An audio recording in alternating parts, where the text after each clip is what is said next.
Hello everybody! We're here in Prosser, Washington. It's in between Kennewick and Yakima, more or less. And we gotta let Gunner out.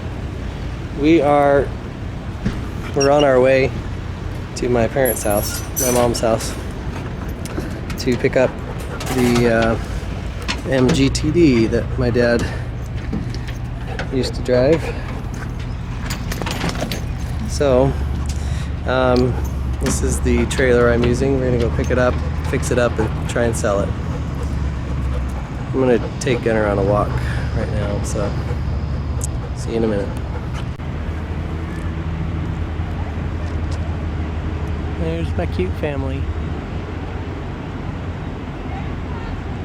They're still wearing the masks. They're just taking them off.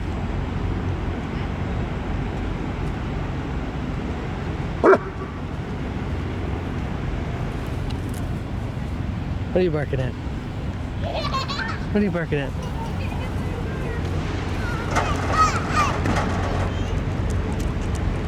Hi guys.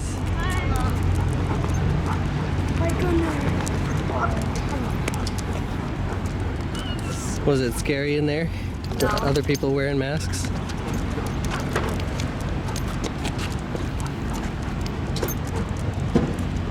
Macy. What are you doing, Mace? No, what are you doing? Someone want to take Gunner for a walk while I go to the bathroom? Yeah. Can I go with you?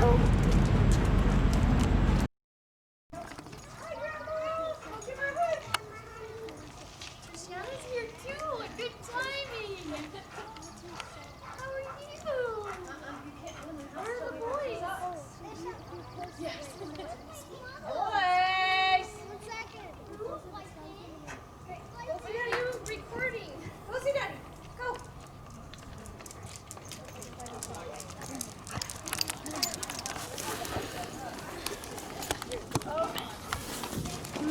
We made it. How you doing, boys?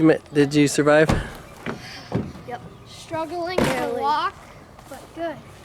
Oh, Gunner's going pee-pee. Sit. You want to take my credit card? Good boy. Here, just put it down here. And never put it away. You say no problem. Not well. Hi, Mom. Hi. Why do we have this?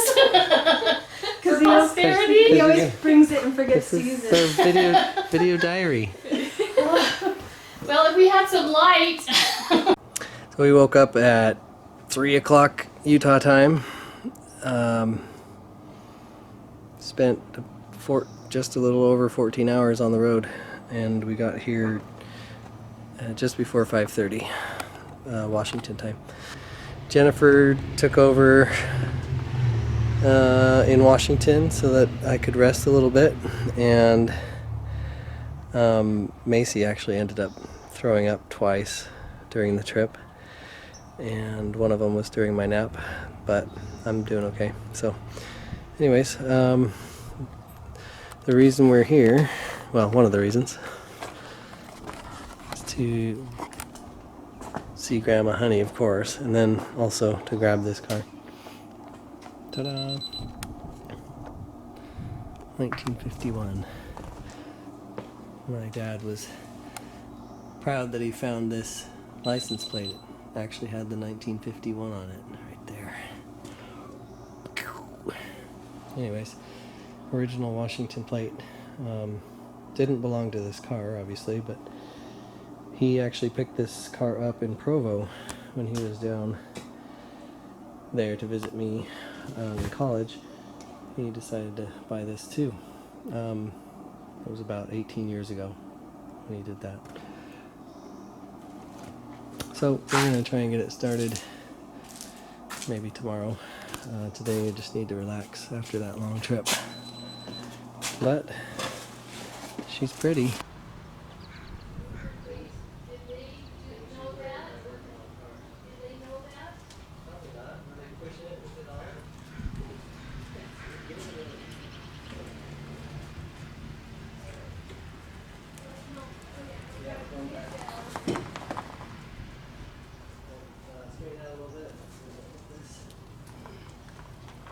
it. I don't know if I can see behind me. The brakes working? Yes. Yes? Yes. Okay, go. I don't know where. I can't see anything. Keep cranking. Slow, slow, slow. Go slower. Stop. Stop cranking. We're gonna back you down slowly. So let go of the brake. Brake yourself. Brake to slow yourself down. Keep going. Good, good. Straighten out. Stop.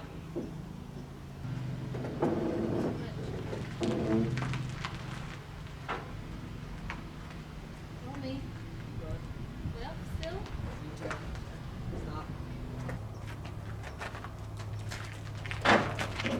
Oh, oh. Go that one.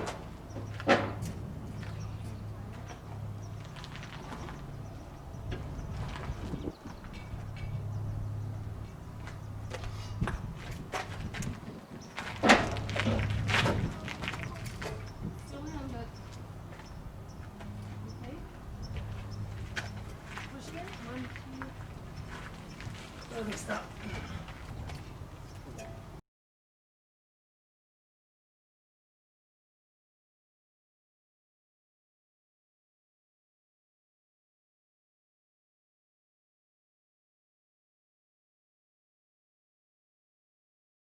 So it's on the trailer.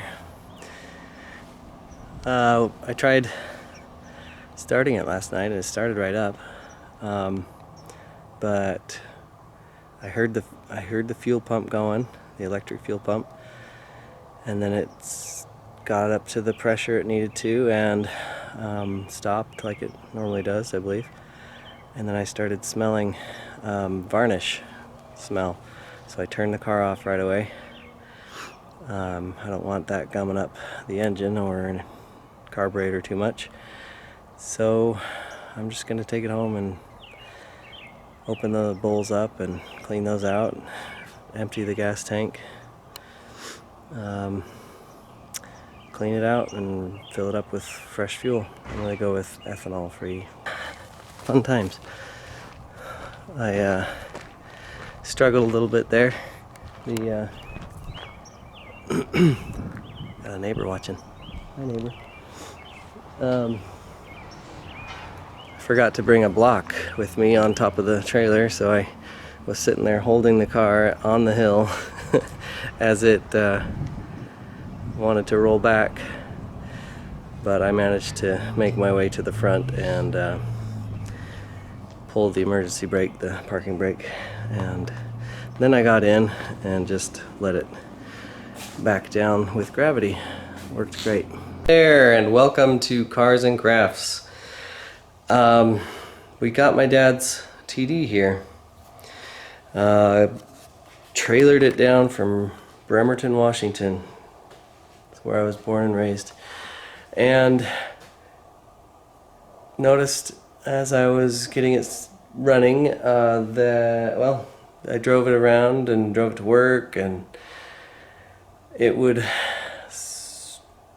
really have a really hard time starting up after driving it for a while. So when it was hot, it would not want to start again. So I thought that it was overheating, like it was a coolant issue. So I tried making a shroud, which would maybe pull in some more cool air. You can see it right there. Whoa, I'm zooming in. Made that shroud. I'm sure it doesn't hurt anything having a nice shroud there. I restricted the flow inside of here. I brazed a brass nut inside of there, so the hole inside there's a lot smaller. The idea behind that is it'll restrict the flow back to the engine, and the thermostat, when it opens up, when it gets hot, will let all that pressure will push the water back through into the radiator. That turned out not to be the issue, because it still would have that starting issue after driving it for a while. So, got the carburetors off. I believe what is going on is the carburetors are vapor locking. Either that or the fuel pump. Either way, the exhaust manifold is super close to the fuel lines and to the carburetor, so you can see here. Exhaust manifold, carburetors. And so the radiant heat from that is going to heat up those carburetors and the gas inside the bowls here.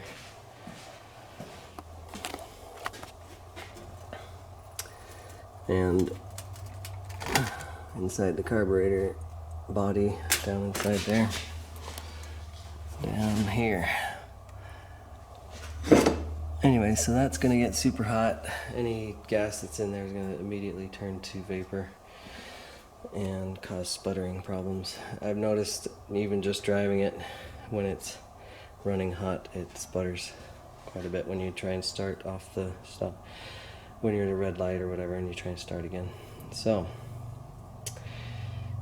I'm going to make a heat shield. That's what this is here for.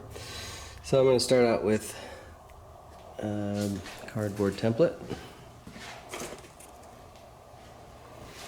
and start making some cuts and stuff and see if we can get it to work, and then transfer it to metal.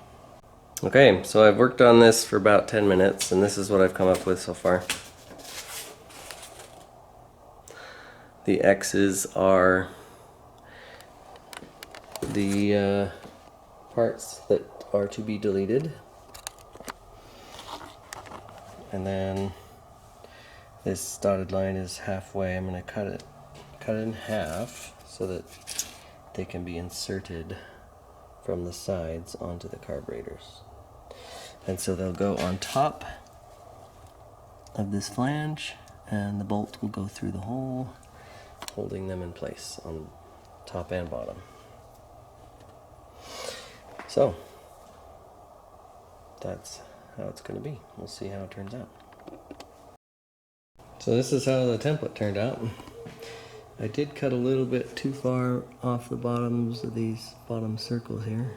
Focus. So I made a black line across it so that I won't make that mistake in the middle. Anyway, so the heat shield's going to be a little bit bigger than this, but that's okay because all I really need is the negative space to show up where it needs to go. And yeah, so it's going to kind of look like that. Now I just need to transfer it to this metal. So I'm just going to make it this big, cut it across here, and make it that big. And if I need to trim it, I can trim it later.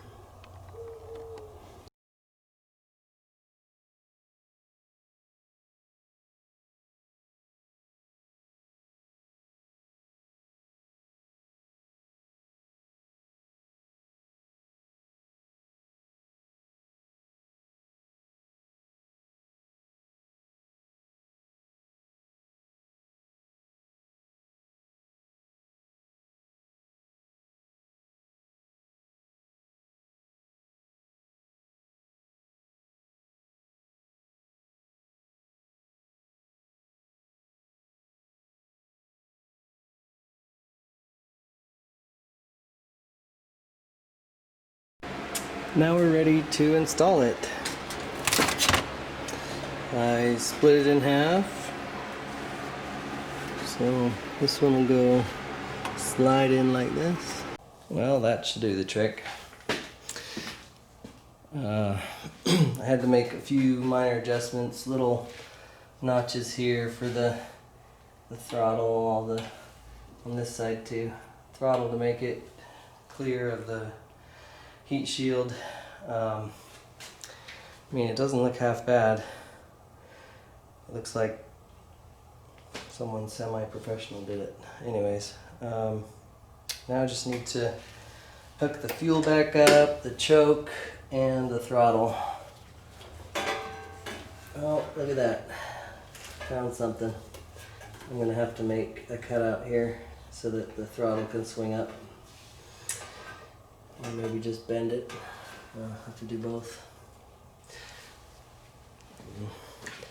The joys of home fabrication. There, I cut a corner out right there and bent it a little bit, and it made the throttle completely free. No rubbing issues at all. Okay, good to go. Okay, so here's the real test. My wife and I just took the TD out on a 4 or 5 mile drive and got the engine nice and warm. The water says it's at just above 90. So we're gonna try and start it up. This is when it was always having trouble. Try and start it up after letting it sit for a few minutes. Start it up again after it's hot. So you can tell the pump's going. And then it stopped, it built pressure, and now it's done. And here we go. It's in neutral. There it goes.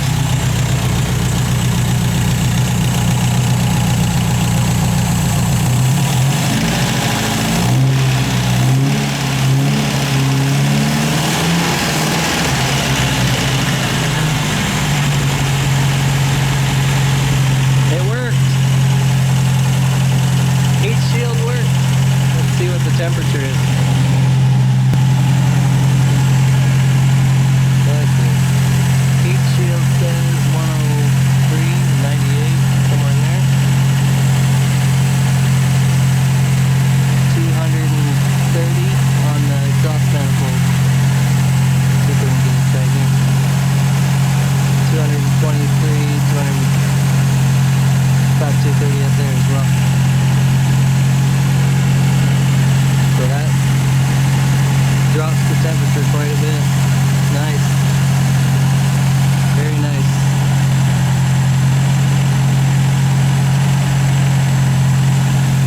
And I'm sure as it gets hotter, it gets a bit hot too, but not quite as hot as that exhaust manifold, I'm pretty sure. It's already up to 250. Hotter than that. Anyways, running great. Awesome.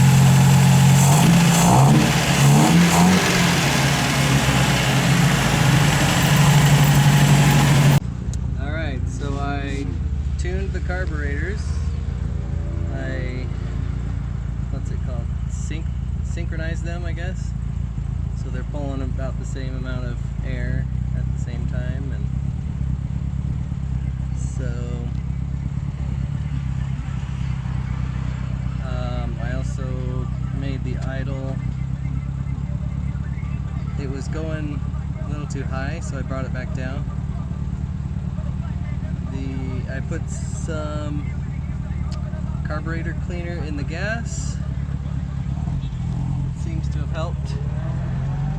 So I'm driving home now, and we'll see how this works.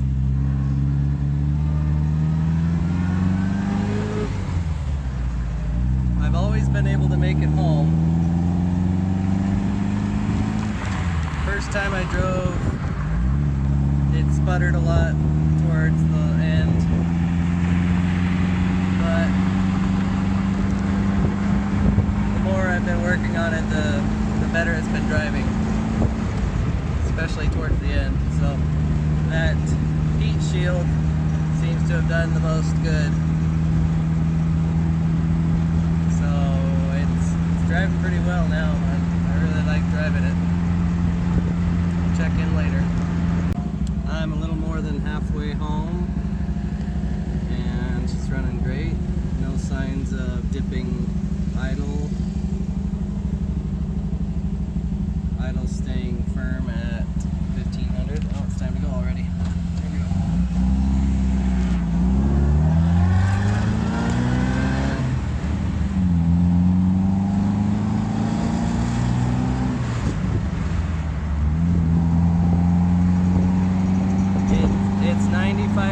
out more or less. And the water temperature is 88 Celsius. So it's running right where it needs to be.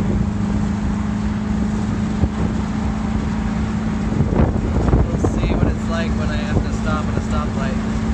Check in a second. So the miles have gone up, you can tell. So the tripometer and the odometer work, just not the speedometer. It's stuck at 80 right now. It moves back and forth when you stop. Water's just below 90. You see that? You can't really see that. There it is. There's 80, 90.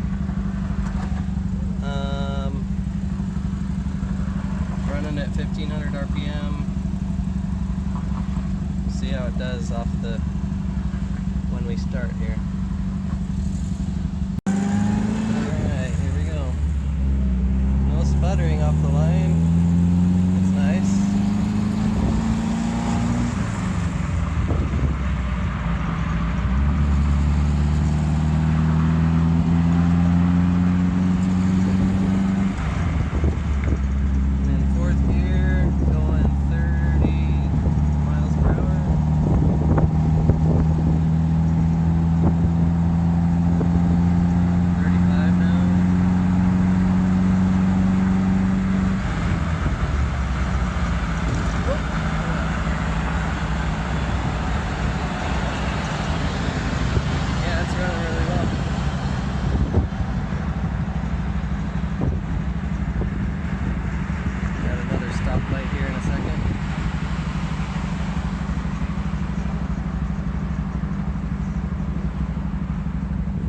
It is out today. It's doing really well.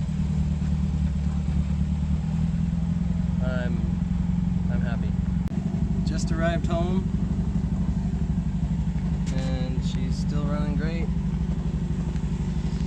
That seems to have done the trick. The heat shield and cleaning out the carbs real good. I also put in ethanol-free gasoline, so she's purring like a kitten after being hot, having a hot drive.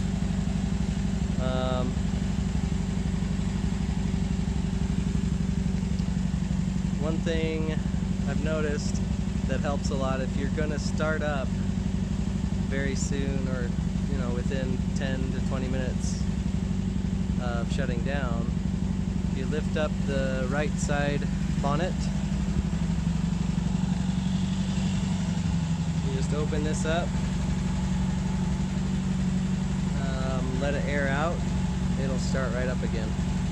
Instead of just sitting in there cooking the gas in the fuel lines. Let's open it up. So the gas in the fuel lines doesn't just sit there and boil.